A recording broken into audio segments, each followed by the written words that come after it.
रजवा रस फसल रे। होठ में लाली कान में बाली अखिया में रोजे गाजर लगाली जो बन दूनू फसल छौड़ी रजवा रस फसल रे छौड़ी रजवा रस फसल रे।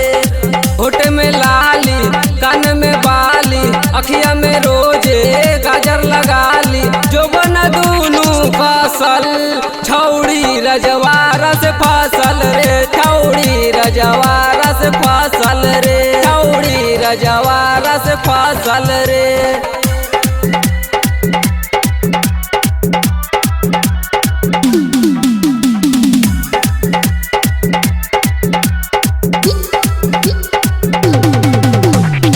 होने पर दिन रात लागल रहे देखी के मारे स्टाइल रे देखी के मारे स्टाइल रे।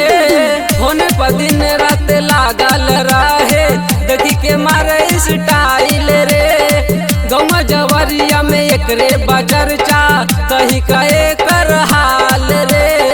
रते बोलाई मिले जाई रते बोलाई मिले जाई कैसे कही हम कसल छौड़ी रजवा रस फसल रे छौड़ी रजवा रस फसल रे छौड़ी रजवा रस फसल रे।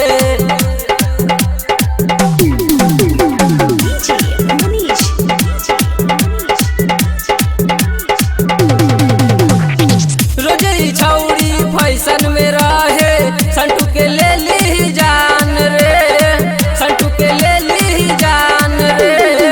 रोजे छौड़ी फैशन में रहे संटू के ले ली जान रे। कैसे कहीं दिलवा के बतिया नहीं के बुझात रे। सनिया देख के पीछा करे बिक गया डिंगला के मनवा करे उतमा रजतवा से साटल छौड़ी रजवा रस फसल रे छौड़ी रजवा रस फसल रे। होठ में लाली कान में बाली अखिया में रोजे गाजर लगाली जो बन दूनू फसल छौड़ी रजवा रस फसल रे छौड़ी रजवा रस फसल रे छौड़ी रजवा रस फसल रे।